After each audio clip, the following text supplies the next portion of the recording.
DTV Odia देखिवा पई subscribe करंतु एवं बेल आइकन को मध्य दबाई दियंतु।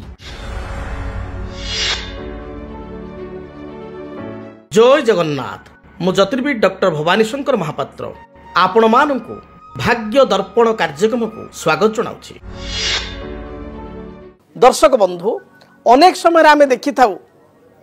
प्रत्येक पितामाता चिंता करती, प्रत्येक पितामाता इच्छा करती जे मोर पुओ बा झियो मो ठारू जीवन में अधिक अर्थ रोजगार करंतु, मो ठारू अधिक सुनाम ख्याति जश प्रतिष्ठा प्राप्ति करंतु। मु आज जो परिस्थिति रे अच्छी, जो स्थिति रे अच्छी, मो पुओ बा झियो ता ठारू अत्यधिक अर्थ उपार्जन करंतु, अधिक रु अधिक अर्थ उपार्जन करंतु एवं जश प्रतिष्ठा तांकर द्विगुणित हो। आमे मध्य अनेक समय चिंता करू बा कथा कथा रे अच्छी बाप से बेटा ज्यादा, बाप ठारू पुओ जदि अधिक जाए, अधिक रोजगार क्षम हुए, जदि बापा ठारू पुओ अधिक प्रतिष्ठा प्रतिपत्ति क्षमताशाली हुए, ताले समाज रे समस्ते पुओर परिचय को नहीं बापा को परिचित होती बा पुओर ना धरी कहती अमुक पुओर ये हूँ बापा बा अमुक बापार पुओ हूँ ये पिला आज एत बाट गला, तो बापांकर छाती मध्य मोटा हो जाए, कुंडे मोट हो जाए पिता जे पुत्रर उन्नति देखिकी। जन्म जातक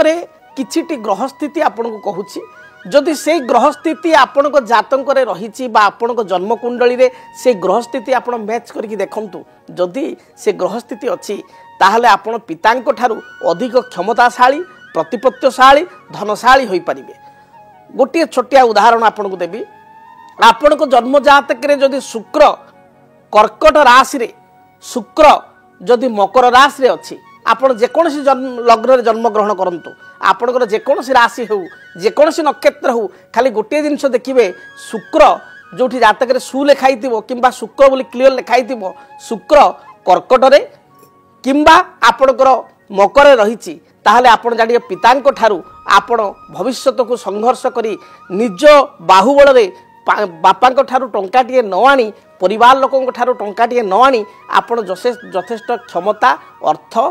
कर्म क्षेत्र में आगक बढ़िबा एवं आर्थिक स्थिति को अभिवृद्धि करवा, जमी बाड़ी गृह इत्यादि लाभ करवा, बापांक ठारू आपण अधिक पाई परिबे। जेतबेले आपणकर बयस कम से कम 42 रु 55 भितर हबो, सेतबेले आपण निजे उपलब्धि करि सारिथिबे ऑलरेडी जे बापांक तुलना रे मोर जागा अधिक अछि, घर अधिक अछि, आर्थिक स्थिति अधिक अछि बा मु अधिक प्रतिष्ठा एवं क्षमता पाइछि। जदि शुक्र कर्कट रे बा मकर रहिबो, से भली भाव रे जदि तृतीय स्थान रे लग्न तृतीय स्थान रे आपण जेकोसी लग्न जन्म ग्रहण करंतु, लग्न 3 नंबर घरे जदि राहु, नवम रे जदि केतु किंबा नवम रे आपण 3 नंबर रे केतु, नवम राहु, अल्टरनेट राहु केतु 180 डिग्री थांती जदि थिबे, ताहले आपण पितांक ठारू अधिक अर्थ बा अधिक पैतृक संपत्ति प्राप्ति करिवे। से भली भाव रे आपण को जातक रे जदि रवि सूर्य, जदि रवि आपण जातक मिथुन रे अछंती, जेकोसी लग्न जेकोसी राशि रे आपण जन्म ग्रहण करंतु, सेतरे जाय आसे नाही। रवि रहिचंती मिथुन रे,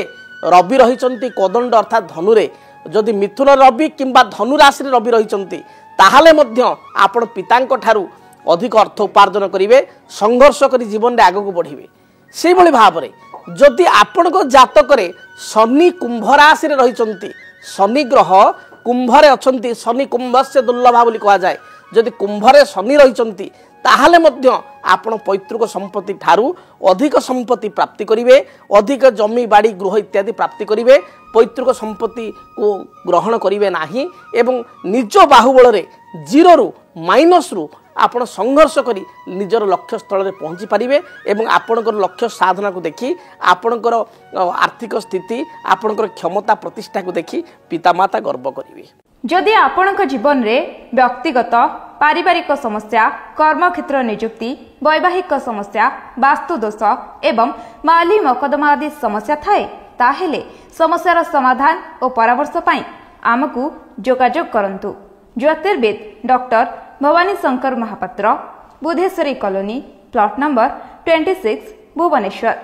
फोन नंबर 9776833302 9439444924। आमर वेबसाइट www.srijagannathastro.com। डीटीवी ओडिया देखिवा पई सब्सक्राइब करंतु एवं